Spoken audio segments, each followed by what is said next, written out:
You know, when it says 99% done and people laugh, they're like, ha ha ha ha. No, really, it's darn close. How are you doing? Hi, good, how are you?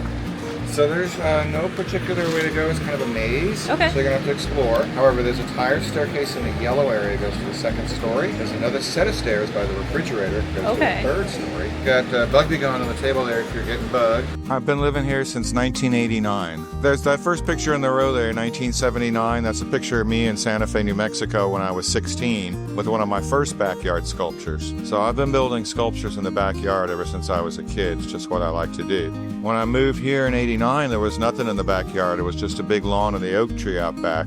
I didn't even own this house for the first 17 years I lived here. This was just a rental property. So I didn't have a grand plan. I started with a little grouping of individual freestanding sculptures, but then over time, they kind of grew together. And when that happened, people started asking me, hey, what do you call that? So I didn't know what to tell them, honestly. I called it Yard Space 11 to start off with, but that didn't make any sense to anybody.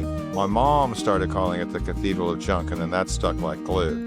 And then in 2010, the city made me get a building permit for this, and I had to have an engineer sign off on this.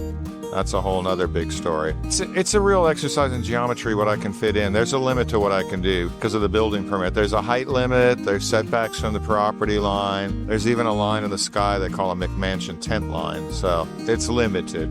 I like the way it lights up depending on the weather and the way different people react to it, especially the kids. I really like the donation box the best.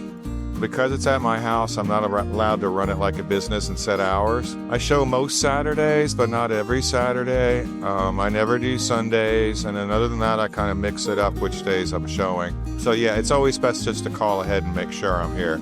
Usually my message says what the deal is.